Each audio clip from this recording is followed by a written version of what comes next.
का स्वागत है भारत 24 पर। मैं हूं आपके साथ पूर्णिमा मिश्रा। वक्त है दहाड़ का। प्रधानमंत्री मोदी का बिहार की धरती से पाकिस्तान को संदेश, इसके मायने, पाकिस्तान का रिटेलिएशन।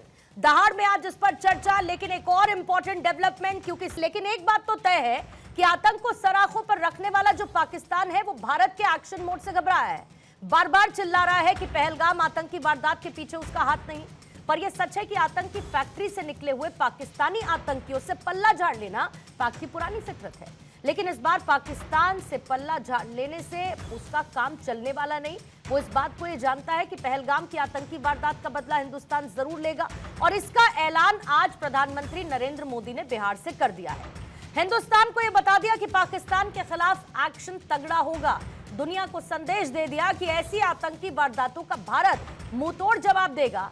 तो क्या इसी डर से पाकिस्तान डरा और सहमा है? क्या वो इसीलिए बार बार आतंकी वारदात से पल्ला झाड़ रहा है? क्या पाकिस्तान को यह लगता है कि भारत फिर से पाकिस्तान की सरजमीं पर एयर स्ट्राइक या सर्जिकल स्ट्राइक करके बदला लेगा, या फिर इससे बड़ा कुछ पाकिस्तान में भारत करने वाला है? के दुश्मनों ने भारत की आत्मा पर हमला करने का दुस्साहस किया है। मैं बहुत स्पष्ट शब्दों में कहना चाहता हूं, इस हमले की साजिश रचने वालों को उनकी कल्पना से भी बड़ी सजा मिलेगी। अब आतंकियों की बची खुची जमीन को भी मिट्टी में मिलाने का समय आ गया है।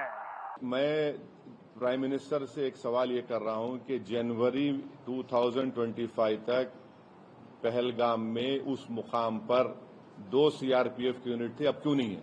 क्यों हटाया गया उनको?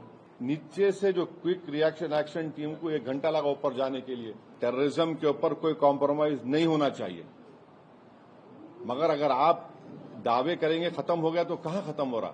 अकाउंटेबिलिटी फिक्स करिए भाई बस। भारतीय जनता पार्टी जिस तरह से देश में और वैमनस्य कैसे फैले, पोलराइजेशन कैसे फैले, नफरत कैसे फैले, वो साजिश रच रही। पूरा देश एक मातम में है और भारतीय जनता पार्टी उसमें कार्टून बनाना और उसमें नेहरू जी का नाम लाना और फिर राहुल जी का नाम लाना, उसके खिलाफ हमने कर्नाटक में एफआईआर भी दर्ज कराई। ऐसी घटना की हम लोग निंदा करते हैं। सरकार कड़ी से कड़ी कार्रवाई करे ऐसे आतंकवादियों के खिलाफ, क्योंकि आतंकवादियों का कोई धर्म नहीं होता। उनका मुख्य मकसद यही है कि डर पैदा करना, टेरर पैदा करना और देश और प्रदेश का कारोबार को रोकना, वहां के लोगों को तकलीफ पहुंचाना।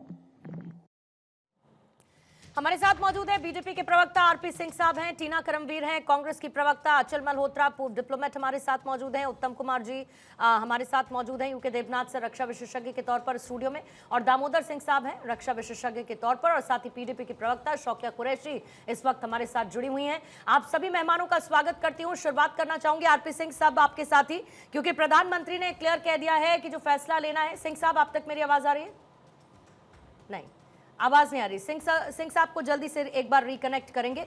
मीनवाइल अचल सर, मैं आपके साथ शुरुआत करती हूं, और क्योंकि पॉलिटिकल रिएक्शंस लेने से पहले जो भी भारत की तरफ से फैसले लिए गए, और प्रधानमंत्री ने आज बिहार की धरती से बहुत क्लियर संदेश दे दिया कि जो फैसला लेना होगा वो फैसला ले लेंगे। दुस्साहस किया गया है, भारत की आत्मा पर चोट की गई है, और किसी भी तरीके से आतंकवाद को बर्दाश्त नहीं किया जाएगा। इन बातों को सरकार ने एक बार फिर से दोहराया।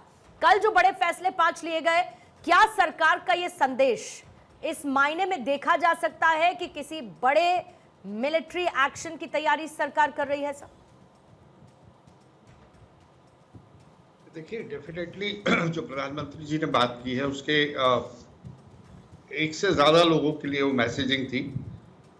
सबसे पहले तो उनका ये कहना है उन आतंकवादियों ने जिन्होंने ये कांड किया कि उन्हें हम ढूंढेंगे और मारेंगे, और फिर सबसे ज्यादा इम्पोर्टेंट ये है कि इनको जो पैट्रनाइज कर रहे हैं, जो पाकिस्तान में छुपे हुए हैं, जो पर्दे के पीछे हैं, उनको टारगेट किया जाएगा। दूसरा मैसेज जो उन्होंने अपने भाषण में हिंदी में से सडनली स्विच ओवर होकर अंग्रेजी में बात करी थी, वो इंटरनेशनल कम्युनिटी के लिए था। और फॉर्चुनेटली आज माहौल ऐसा है कि पूरी दुनिया में हमें पूरी तरह से सपोर्ट है, सिंपैथी है। सब समझते हैं इस बात को कि पाकिस्तान जो है एपिसेंटर है टेररिज्म का।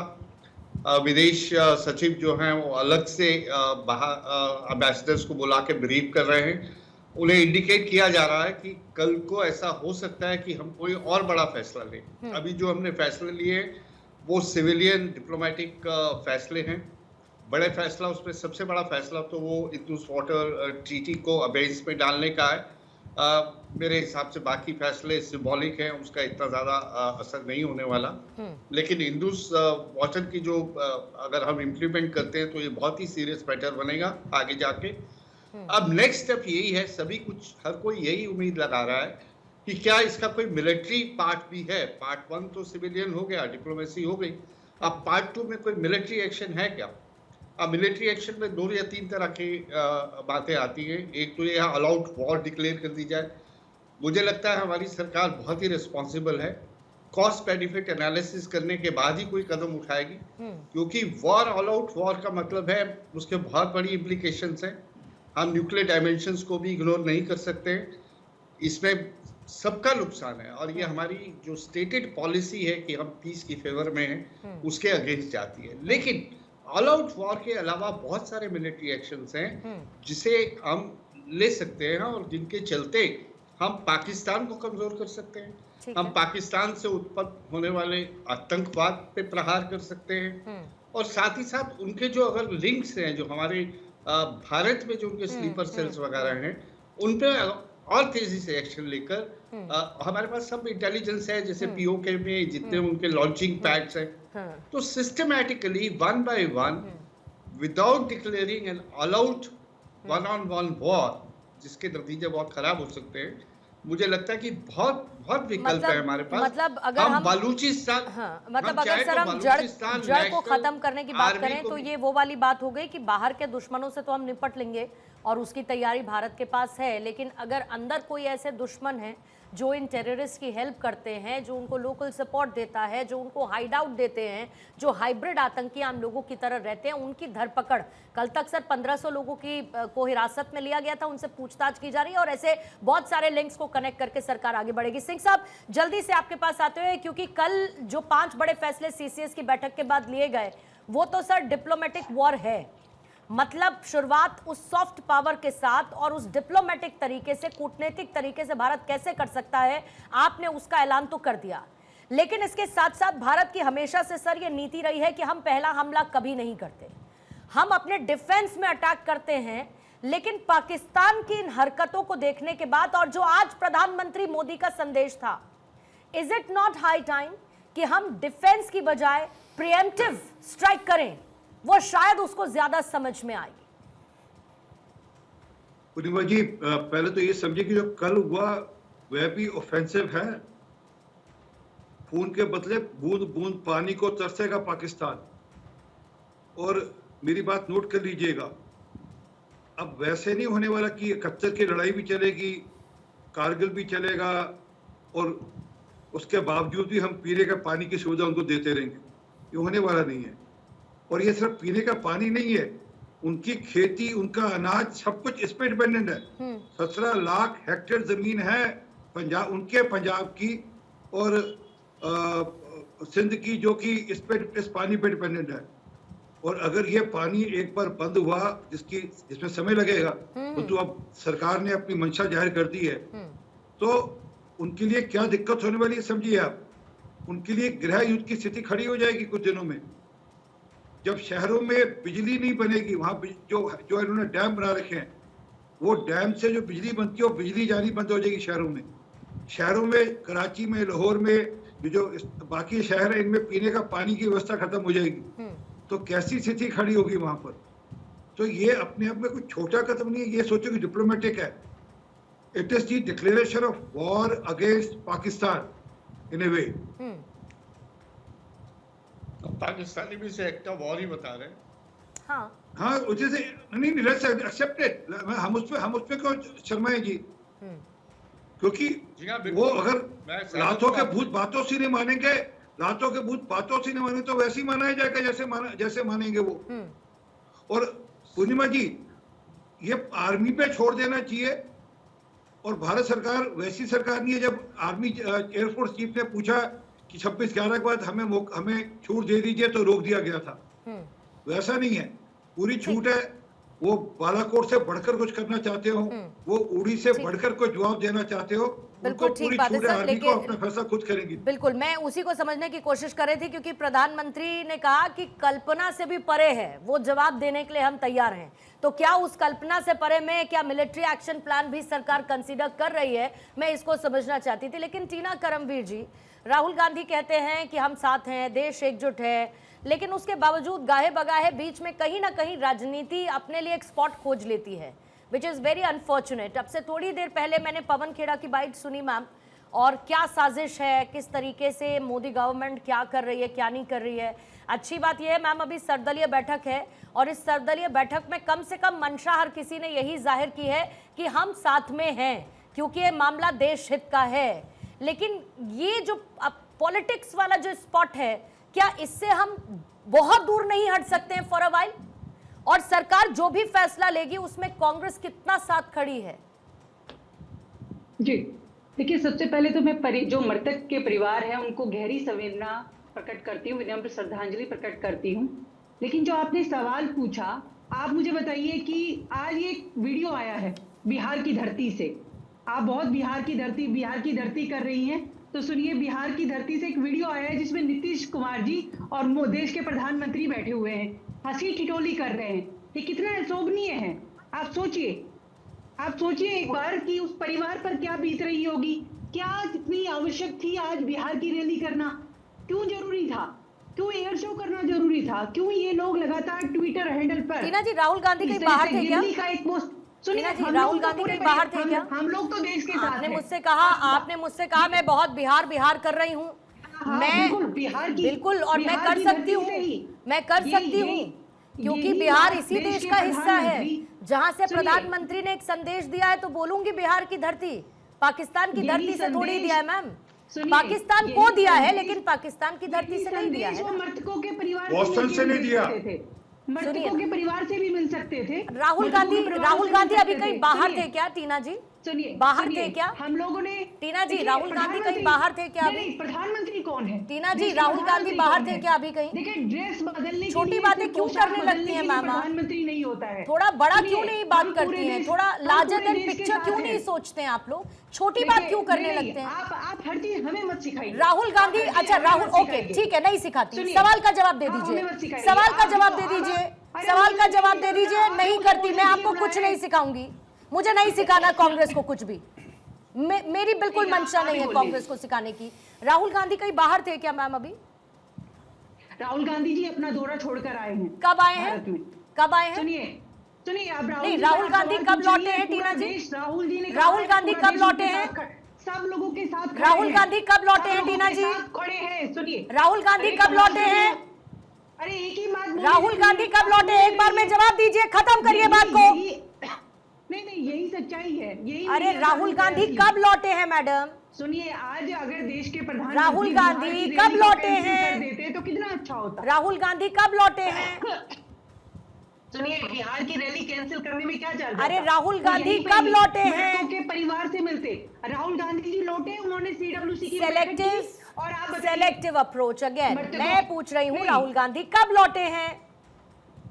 फिर वही बात कर रहे हैं, राहुल गांधी जी कब लौटे हैं? राहुल गांधी जी कब लौटे हैं? एक सेकंड बताइए, देश के प्रधानमंत्री से पूछा जाना चाहिए कि एक सेकंड, राहुल गांधी कब लौटे हैं? हो गया इस देश में, ये बता पाएंगे आप या मैं आगे बढ़ूं? 56 इंच का सीना है। राहुल गांधी कब लौटे हैं, ये बता पाएंगे या मैं आगे बढ़ूं? देखिए, ये क्या है? ये आपको नहीं पता? आपने कहा कि बिहार की रैली करने की क्या जरूरत थी? मैंने पूछा राहुल गांधी कहीं बाहर थे क्या? आपने कहा विदेश दौरा छोड़कर आए हैं। मैंने पूछा वो कब लौटे हैं? राहुल गांधी जी लौट कर आए हैं। कब लौटे हैं? लगातार राहुल गांधी जी तो लीडर ऑफ अपोजिशन है, देश के प्रधान। दामोदर साहब, और साथ ही ऐड ऑन करते हुए टीना जी, क्योंकि हमारा बहुत समय जाया हो गया उस बात में, चूंकि आपने शुरुआत में ये कहा कि प्रधानमंत्री को क्या जरूरत थी बिहार आज जाने की, वो कैंसिल कर सकते थे, ठीक है, वो एक अलग पर्सपेक्टिव हो सकता है। मैं बस इतना कहना चाहती थी कि अगर राहुल गांधी भी विदेशी दौरे से जल्दी वापस आ जाते तो कितना अच्छा होता, तो कितना अच्छा होता। राहुल गांधी थोड़ा पहले आ जाते तो कितना अच्छा होता, कितना अच्छा होता। आप लोग इस कदर ऑफेंड हो जाते हैं, मतलब आज की डेट में भी आज की डेट में भी आप लोग छोटी राजनीति से ऊपर उठ नहीं सकते। छोटी राजनीति करनी है आपको। आज की डेट में भी नीड ऑफ द आवर क्या होता है ये कांग्रेस को बताना पड़ेगा, तो बड़ी समस्या है। नीड ऑफ द आवर क्या होना चाहिए ये बताना पड़ेगा अगर कांग्रेस को, तो बड़ी समस्या है, बड़ी समस्या है। मैम आप लोग बहुत महान हैं, आप लोग बहुत महान हैं, आप लोग बहुत महान लोग हैं, आप लोग बहुत महान लोग हैं। आपकी महानता आपको मुबारक, आपकी महानता आपको मुबारक जीना करमवीर, आपकी महानता आपको मुबारक। दामोदर साहब आपके पास आना चाहूंगा। प्रधानमंत्री मोदी की तरफ से आज जो संदेश दिया गया है, जिस तरीके के फैसले कल लिए गए हैं, सबसे इंपॉर्टेंट बात यह है कि आपको लगता है कि इसके रिपरकशंस जो पाकिस्तान की तरफ से अभी एक दो फैसले उसने लिए, इसके बियॉन्ड पाकिस्तान जाएगा? ये हमको भी पता है कि पाकिस्तान रिएक्टिव होगा, विच इज ओके। हमें पता है कि आगे किस तरीके से चीजों को हैंडल करना है, लेकिन पाकिस्तान के लिए समय बहुत मुश्किल भरा है। और जितना मैंने सुना, कल रात में चैन की नींद किसी को आई नहीं है वहां पर। देखिए, प्रधानमंत्री मोदी ने जो स्टेटमेंट दिए, हमने जो कदम उठाए हैं, निश्चित तौर से पाकिस्तान पे उनसे फ़र्क पड़ेगा। और आने वाले समय में पाकिस्तान पहले कटोरा लेके वहाँ पे लोग कहते हैं आटे के लिए लाइन पे खड़े थे, वो पानी के लिए भी खड़े होंगे। सिंधु नदी का जो जल समझौता है उसे रद्द किया गया। इसके बाद से जितने भी कदम भारत ने उठाए हैं, मैं ये मानता हूँ कि पाकिस्तान में इन सब चीज़ों का बहुत बुरी तरह से असर होगा। और हो सकता है प्रोवोकली पाकिस्तान आर्मी या पाकिस्तान की जो आर्म फोर्सेस हैं वो रिटेलिएट करें, क्योंकि आज उन्होंने स्टेटमेंट दिया है कि हम सिंधु नदी समझौते को जो खत्म किया गया उसको हम एक वार ट्रीटी के तौर पे देख रहे हैं। जिस तरह से उन्होंने उसे एक युद्ध की तरह माना है, तो संभव है कि वो ऐसा कर सकते हैं। लेकिन ऐसी कोई भी बचकानी हरकत पाकिस्तान की तरफ से अगर की गई, दुस्साहस किया गया, मैं तो ये कहूँगा, तो उनकी पीढ़ियां याद करेंगी। भारतीय सेना पहले से बहुत ज़्यादा मजबूत है, हाईटेक इक्विपमेंट्स हमारे पास है, और उनको किसी भी हद तक जवाब देने के लिए भारतीय सेनाएं, सशस्त्र सेनाएं मैं बात करूं तो। ठीक है, सिंह साहब जल्दी से अपना जवाब दे दीजिए, फिर शौकिया कुरैशी जी और देवनाथ सर आपके पास आते हो। सिंह साहब। मैं इतने जोड़ना चाहता हूं कि पाकिस्तान को समझ में आना चाहिए कि हमको बॉर्डर पार करने की जरूरत नहीं पड़ेगी। हमारे पास ऐसे उपकरण है कि हम बॉर्डर के इस पार से निपटा देंगे पाकिस्तान का मामला, कहीं दिमाग में खलल हो। परंतु ये सुनिश्चित है कि बहुत मुंह तोड़ जवाब मिलने वाला है। ऐसा जवाब कभी पाकिस्तान ने सोचा नहीं होगा। प्रधानमंत्री ने बड़ा स्पष्ट कर दिया, और सिर्फ उनको ही नहीं, जिन्होंने शरारत की, जिन्होंने हरकत की, कायराना हरकत करी, उनको भी जो इसके पीछे हैं। और बड़ा स्पष्ट है जिस प्रकार से वहां पर आसिफ मुनीर ने, जिस प्रकार उनके जो सेना अध्यक्ष ने जो अभी थोड़े दिन पहले एक भाषण दिया था, ये भाषण के बाद ही वहां पर मुझे लगता है कि ये जो वहां पर लोगों के कपड़े उतार कर देखे गए, लोगों को धर्म पूछा गया, वो बड़ा स्पष्ट है। और अफसोस है कि कांग्रेस भी उसी ट्रैप में है। उनके दामाद साहब घर जमाई वैसे तो पता नहीं राजनीति में कितने काबिल है नहीं है, परंतु उनकी बयानबाजी सिर्फ इसी पक्ष में है कि उसको हिंदू मुसलमान कर रहे हैं, और ये जानकर उसको हिंदू मुसलमान करने की कोशिश कर रहे हैं। ठीक है सर। शौकिया कुरैशी जी आपके पास आते हुए, अभी जम्मू कश्मीर में मैम 3 घंटे तक चली हुई सर्वदलीय बैठक खत्म हुई है, और उसके बाद उमर अब्दुल्ला को हमने भी सुना, आपने भी सुना होगा। लेकिन साथ ही आपको ये लगता है कि घाटी में कुछ चैलेंजेस हैं, जैसे कि लोकल सपोर्ट मिलना? पाकिस्तान को तो हम जवाब दे ही रहे हैं और देते भी रहेंगे, लेकिन क्या ये लोकल सपोर्ट, स्थानीय लोगों का साथ जुड़ना, और मैम कश्मीर में अभी जिस तरीके की स्थिति है, ताकि ये जो पूर्व का मामला और ये सब ठीक हो जाएगा एक बार। सर आप कुछ कह रहे हैं सिंह साहब? नहीं, ठीक है, मुझे लगता है अदरवाइज ऑडियो था जो हम तक आया। शौकिया जी, क्योंकि जम्मू कश्मीर में मैम एक टूरिज्म को लेकर जो एक बड़ा डेंट पड़ा है, और उसको लेकर वहाँ के स्थानीय काफ़ी परेशान हैं। 90% तक होटल्स खाली पड़े हैं, बुकिंग कैंसिल हो चुकी हैं, और उनको भी इस बात का दुख है और इसकी घोर निंदा की गई है। लेकिन क्या उन चुनिंदा लोगों को जिनकी मदद इन आतंकियों को मिल जाती थी, क्या वहाँ की पार्टीज इसे लेकर एक भूमिका निभाने के लिए एट द मोमेंट तैयार हैं? और अगर हैं तो उसमें पीडीपी अपनी भूमिका को कैसे देखती है? देखिए प्रतिमा जी, आपने मुझसे ये सवाल किया है, लेकिन मैं आपसे रिक्वेस्ट करूंगी कि मैं अपना जवाब जो है वो पूरा देना चाहूँ। देखिए, सबसे बड़ी बात है इस वक्त जितनी भी हमारे JNK की पार्टीज हैं, ऑल पार्टीज जो है एक ही प्लेटफॉर्म पे, आप ने देखा होगा कि ऑल पार्टी मीटिंग जो यहाँ पे हुई उस पे सब ने बात की। और सबसे बड़ी बात ये है कि आतंकवाद का कोई धर्म नहीं होता। यहाँ पे जहाँ हमारे हिंदू बहन भाई मारे गए, वहां पे कई एक मुसलमान भी मारे गए। हमारे यहाँ के आदिल थे। आज आप देखें कि आज उधमपुर में जो अटैक हुआ उसमें अली शेख नामी एक कमांडो मारे गए। तो आतंकवाद जो होता है वो किसी से उसका मजहब नहीं पूछता है, उनका काम होता है मारना, खत्म करना और पूरे देश में अफरा तफरी फैलाना। आपका चैनल बहुत बड़ा है जिसके माध्यम से ये कहना चाहूंगी सबसे कि इसमें अफरा तफरी फैलाने की कोई जरूरत नहीं है। ये एक हादसा था जो पेश आया और हो गया। हमारी जो पूरी हमदर्दी है वो उन फैमिलीज के साथ है। अपने मन पर पत्थर रख के, अपने आप को मजबूत करके शौकिया जी, मैंने बहुत देर तक आपको नहीं रोका, लेकिन जैसे ही आपने कहा कि एक हादसा था तो मैं अपने आप को फिर आपको टोकने से मैं फिर रोक नहीं पाई। हादसा था, आतंकी घटना नहीं थी, जानबूझकर टारगेट किलिंग्स नहीं थी। टेरर अटैक हम जिसको कह सकते हैं। कुरैशी जी, ये हमारी कश्मीर टारगेट किलिंग्स थी कि नहीं थी? सुने आप, टारगेट किलिंग्स थी या नहीं कुरैशी जी? टारगेट किलिंग्स थी या नहीं थी? टारगेट किलिंग्स नहीं थी, ये इंसानियत का टारगेट किलिंग्स नहीं थी। मतलब ये कि जो बेटी अपने पिता का दाह संस्कार कर रही है, जो पत्नी अपने 7 दिन पहले जिससे शादी हुई उसके ताबूत पर लिपट कर रो रही है, वो छोटा बच्चा, मुश्किल से 6-7 साल का बच्चा, जब ये कहता है कि ये पूछा गया कि हिंदू हो या मुसलमान हो, कलमा पढ़कर दिखाओ, जिसने अपने बाप को खो दिया और जीवन भर उसके सर पर उसके बाप का साया नहीं होगा, ये झूठ बोल रहे हैं, ये बता रहे हैं कि टारगेट किलिंग है। और पीडीपी की प्रवक्ता शौकिया कुरैशी कहती हैं कि ये हादसा था, ये टारगेट किलिंग नहीं थी। आप मुझे सुन लें। हाउ अनफॉर्चुनेट शौकिया कुरैशी, हाउ अनफॉर्चुनेट। सुनाया है तो सुन लीजिए। मैम, टारगेट किलिंग आपने कहा नहीं थी, ये टारगेट किलिंग थी। हिंदुओं को मारा गया, ये क्लियर है, ये मारा गया। विटनेसेस को सुना आपने, चश्मदीदों को सुना आपने, उनके रोते बिलखते लड़कते हुए उनके शब्दों को सुनने की कोशिश की आपने। क्या कह रहे हैं वो, वहां क्या हुआ जो उन्होंने अपनी आंखों से देखा? आपका पूरा भारत जो है वो अपना कामकाज कर रहा था और हमारा जम्मू कश्मीर हड़ताल पे था, हमारा जम्मू कश्मीर बंद पे था। हमें इसका ख्याल नहीं है कि हमारी रोजी रोटी का काम है, हमें इस चीज का बिल्कुल ख्याल नहीं है। हमारी हमदर्दी उन घरों के साथ है जहां पे लोग मारे गए। ये टारगेट किलिंग नहीं थी। आप सुन लीजिए मुझे। मैं बिल्कुल सुन रही हूँ, मैंने सुना आपको, मैंने अभी सुना जब आपने कहा आपका भारत और हमारा जम्मू कश्मीर, सुना मैंने आपको। देखिए आप कितने संयम के साथ मैं आपको सुन रही हूं कि आपका भारत और हमारा जम्मू कश्मीर। जब आप कोई और पासपोर्ट लेकर चलती हैं क्या आप? जब कोई और पासपोर्ट पे कंट्री लिखी है क्या आपके? करवाना चाहती हैं? आपके पासपोर्ट पे कोई और कंट्री लिखी है? मैं दंगे करवाना चाहती हूँ। आतंकियों को शरण देने वाले, अलगाववादियों को झुकाकर नमन करने वाले मुझे ये बताइए कि मैं दंगा करवाना चाहती हूँ? मुझे आप जिन महबूबा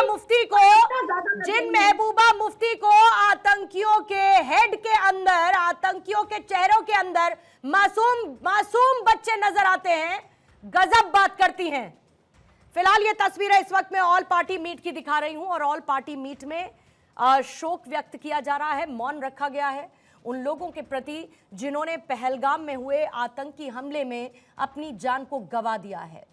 2 मिनट के मौन के साथ उन लोगों को श्रद्धांजलि इस वक्त ऑल पार्टी मीट में दी जा रही है, जिसकी तस्वीरें इस वक्त आपने सेकी। देवनाथ सर, आपको बहुत ज्यादा और इंतजार नहीं कराऊंगी।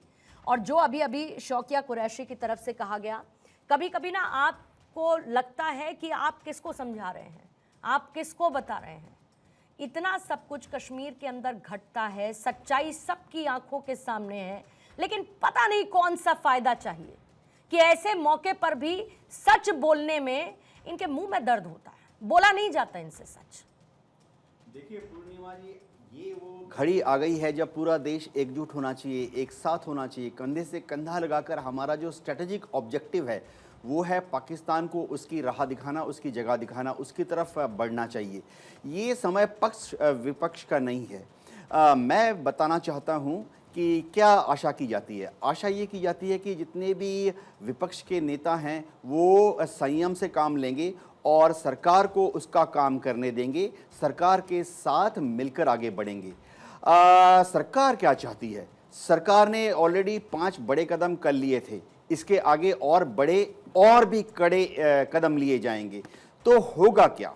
होगा ये कि पाकिस्तान के ऊपर दबाव बढ़ेगा।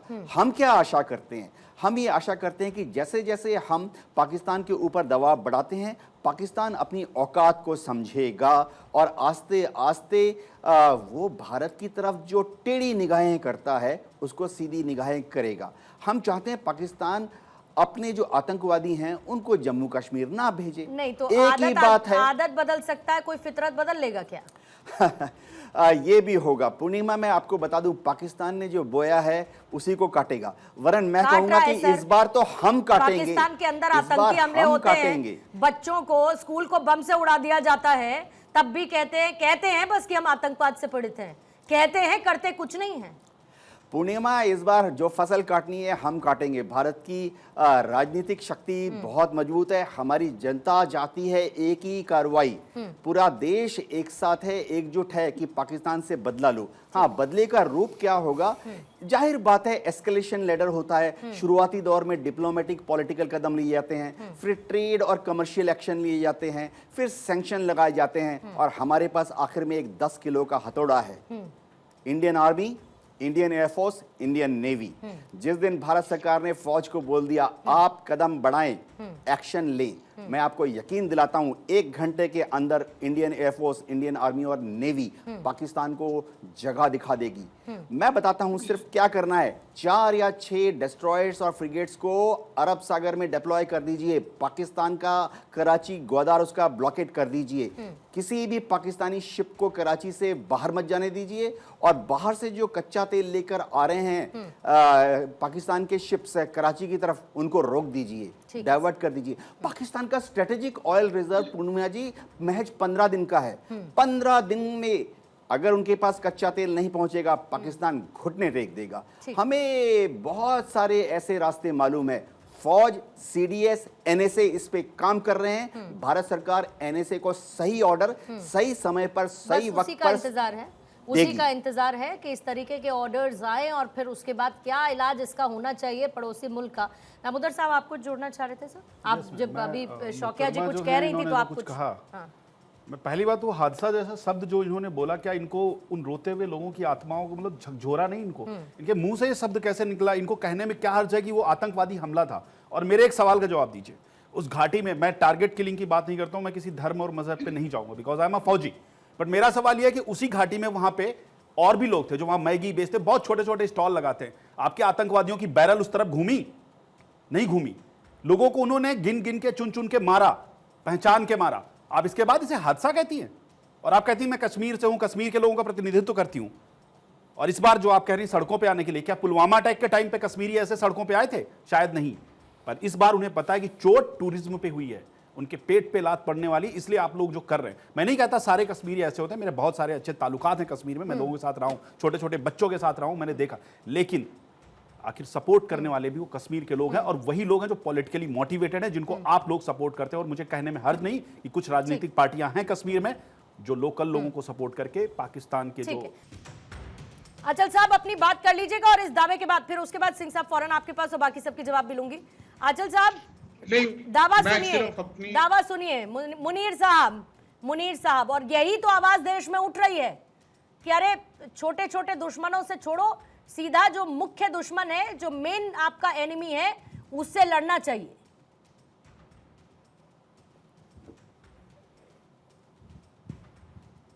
आचल सर। हाँ जी, नहीं, मैं तो एक छोटी सी टिप्पणी ये करना चाह रहा था कि जब पाकिस्तान डिनाई करता है, कि कहता है कि हमारा इससे कुछ लेना देना नहीं है, तो it doesn't surprise me any more. लेकिन हमारे कश्मीर की एक पॉलिटिकल पार्टी की रिप्रेजेंटेटिव जब ब्लटेंटली इस बात से इनकार करती हैं कि ये टारगेटेड किलिंग नहीं थी, तो मुझे बता दीजिए टारगेटेड किलिंग और होती क्या है? आप पकड़ते हैं, आप उससे आयात पढ़ने के लिए बोलते हैं, आपसे कलमा पढ़ने के लिए बोलते हैं, कपड़े उतरवाते हैं, और जब पता लग जाता है कि वो नॉन मुस्लिम यानी कि हिंदू है, और तब आप शूट करते हैं, और उसकी पत्नी को छोड़ देते हैं ये कह के कि कि तू जा जिंदगी पर विद्वान है और जा मोदी को बोल कि हमने ये सब किया है। तो और टारगेटेड किलिंग क्या होती है? तो देखिए, पाकिस्तान से तो हमें कोई उम्मीद नहीं है, वो तो डिनाई करेगा ही भाई। विद इन द इंडिया कम से कम मेहरबानी करके कम से कम जो हकीकत है उसे तो स्वीकार कीजिए। The least we can expect, sir. The least we can expect at the moment. बाकी इसके आगे पीछे करते रहे आपको जो करना है, लेकिन कम से कम लीस्ट इस समय पर। शौकिया जी जल्दी से जवाब दे दीजिएगा, सिंह साहब उसके बाद आपके पास। नहीं, मुझे शौकिया से पहले मुझे कुछ कहना है। हाँ बोलिएगा सिंह साहब। ये बुरहान वानी के समर्थकों से आप क्या अपेक्षा करते हैं? ये बुरहान वानी की बहन बैठी है यहाँ पर क्या? क्योंकि पीडीपी की नेता तो क्या था बेचारा बुरहान वानी, बड़ा अच्छा बच्चा था बुरहान वानी, मेरे बस का चलता, मैं बुरहान वानी को मरने नहीं देती। तो इनसे अपेक्षा क्या करते हैं? और ये सर याद आया ना मुझे वही बुरहान वानी के नाम पर जो मोटे मोटे आंसू निकले महबूबा मुफ्ती के, और कैसे मासूमियत बुरहान वानी के लिए शब्दों के द्वारा निकली, और इनको पहलगाम में जो हुआ वो एक हादसा नजर आता है, वो टारगेटेड किलिंग इनको दिखती नहीं है। ये दूसरी बात इन्होंने कहा कि ये धर्म के साथ मत जोड़िए। तो ठीक है, मैं आपके माध्यम से सेना से, भारत सरकार से निवेदन कर रहा हूं कि अब की बार जो आतंकवादी मर जाए उनकी गोली से, उसको दफनाइएगा मत, क्योंकि आतंक का धर्म तो होता नहीं। उसको सूअर के घी के अंदर जलाइएगा, ताकि वो जो 70 हूरों का जो नशा है और जो जन्नत का नशा वो नहीं उतर जाएगा अगर धर्म नहीं होता। आप कहां से कहां पहुंच रहे हैं? कहां से कहां पहुंच गए? आपने कहा हादसा है, आप तो आपकी जुबान नहीं रुकी हादसा कहते हुए, आपकी जुबान नहीं रुकी ये कहते हुए कि ये धर्म से मत जोड़िए। जो हमारे कश्मीर के साथ एक आतंकवादियों का अगर धर्म नहीं होता तो अरे हमारा भी है शौकिया जी, हमारा भी है, जितना आपका उतना हमारा भी है, और हमेशा से था। मेरा भी उतना है जितना तुम्हारा है। और आपकी जानकारी के पुनर्वाद मैं बोलना चाहता हूँ, एक मिनट सुनिए। उस जम्मू कश्मीर में तिरंगा लहराने के लिए 4 घंटे मुंशीराम बाग थाने में जानवर की तरह पीटा गया था मैं। आप तो बात करने को, यहाँ तो बात करने को तरसती है जुबान मेरी। आपने अपने डिबेट में हमें बुलाया। अरे अपनी जुबान को संभाल कर बोलिए। इंसल्ट करने के लिए बुलाया हमें। आपको शर्म आती है कहते हुए कि उन्होंने धर्म के नाम पर? नहीं, मैं बताती हूँ। दरअसल सिंह साहब ये कह रही हैं कि सिंह साहब, शौकिया जी कह रही हैं कि इनकी जुबा तरस गई यहाँ पर कुछ कहते हुए भी। और पता है शौकिया जी इसकी वजह क्या है? क्योंकि इस वक्त हर एक हिंदुस्तानी के कान में ना वो रोती बिलखती, जो चीखती पुकारती, जो महिलाएं जिनके पति, जिनके बच्चे, जिनको मार दिया गया, उनकी चीखें इतनी तेज है ना कि इस वक्त ये हादसा जैसे शब्द और तुम्हारा भारत और हमारा कश्मीर सुनने का मन नहीं करता है। वो चीखें इतनी तेज है क्योंकि वो चीखें आपको सुनाई नहीं देती,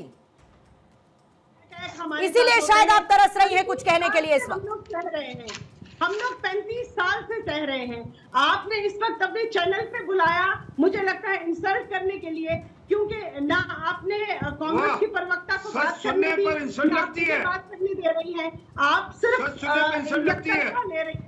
देखिए जो होता है उसका काम होता है शो को बैलेंस करना, ना कि जो आप डिबेट पे हमें मेहमान बुलाते हैं फिर हमारी पूछती करते हैं। एक पॉलिटिकल पार्टी के रिप्रेजेंटेटिव का काम क्या होता है?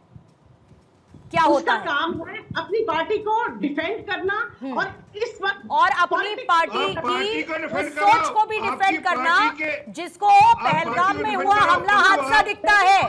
पहलगाम में पॉलिटिक्स मत कीजिए। आप जिहादियों को डिफेंड क्यों कर रहे हो? आप मजहबी जिहादियों को डिफेंड क्यों कर रहे हो? ये हिंदू मुसलमान का इशू भी नहीं है, चलिए मान लेते हो, परंतु ये मजहबी जिहादी थेरी थे, ये मजहब के नाम पर मार कर गए नहीं गए। तो आप लड़वा दीजिए, पूरे हिंदुस्तान को लड़वा दीजिए। सिंह साहब बस एक सेकंड, क्योंकि मेरे पास समय थोड़ा कम है। अब सिंह साहब समय मेरे पास खत्म है। सिंह साहब प्लीज रुकिएगा। शौकिया जी बस 10 सेकंड में इतना बता दीजिए मैम, आपके हिसाब से टारगेट किलिंग की डेफिनेशन क्या है? बस इतना बता दीजिए। देखिए मैडम, यहाँ पे रोज जो है वो लोग मरते हैं। आज एक कमांडो थे, मुसलमान थे, उनसे उनका धर्म थोड़ी पूछा गया।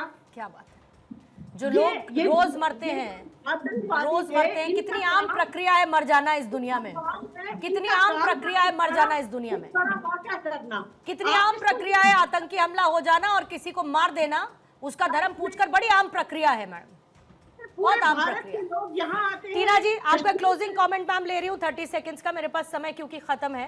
प्लीज टीना जी। देखिए, मुझे उम्मीद थी कि आप जो है बीजेपी के प्रवक्ता से बहुत ही दृढ़ता से सवाल पूछती कि जब सर्वदलीय बैठक हो रही है तो देश के प्रधानमंत्री क्या करने बिहार गए हैं, रैली करना जरूरी था आज बिहार की। सबसे बड़ा सवाल यही है, आज आपको परिवार और बैठक में शामिल होना चाहिए था, वो तो है नहीं। अब देखिए, बार बार जो है आप विपक्ष के प्रवक्ताओं से इतनी दहाड़ करके सवाल पूछ रही है, जबकि सत्ता किसकी है? केंद्र में बैठी सरकार की है। वो क्या कर रहे हैं? वो तो ट्विटर खेल रहे हैं। अरे आपको सुरक्षा देनी चाहिए थी, क्यों नहीं सुरक्षा दे पाए? ये जो हादसा हुआ है इसमें हम लोग बार बार कह रहे हैं हम लोग सब साथ हैं, ठीक है, लेकिन ये आप लोगों का फेलियर है। आपकी इंटेलिजेंस क्या कर रही थी, आपके सुरक्षा कर्मी क्या कर रहे थे? आप लोगों ने जो ये किया है, ये जो लगता है कल जब सीसीएस की बैठक के बाद जब सरकार की तरफ से फैसलों की जानकारी दी जा रही थी तब आपकी गुड नाइट हो चुकी थी। प्रधानमंत्री जब उस बैठक का हिस्सा थे, और दूसरा उससे भी ज्यादा आपने कहा कि कितना अच्छा होता कि आप बीजेपी के प्रवक्ता से सवाल पूछती, तो शायद 2-3 दिन जब ये हमला हुआ उसके बाद से आप फोमो में थी मैम, और आपको पता नहीं बीजेपी से क्या क्या सवाल पूछे गए, शायद आपने सुने नहीं। और तीसरी बात, इस वक्त की सबसे बड़ी जरूरत यह है कि राजनीति ना करें। सबसे बड़ी जरूरत इस वक्त की है कि राजनीति ना करें। आगे कर लीजिएगा, पीछे कर लीजिएगा, हमेशा आपकी राजनीति का मौसम बना रहेगा। अभी छोड़ दीजिए और आंखें खोल कर देखिए, साथ दीजिए कि भारत आतंकियों को लेकर और पाकिस्तान के खिलाफ क्या कार्रवाई करने जा रहा है और क्या फैसले ले चुका है। शुक्रिया आपका, सिंह साहब आपका भी, टीना करमवीर जी, अचल मल्होत्रा जी, उत्तम कुमार देवनाथ सर, दामोदर साहब आपका भी शुक्रिया, शौकिया कुरैशी जी हमारे साथ जुड़ी, पीडीपी की प्रवक्ता।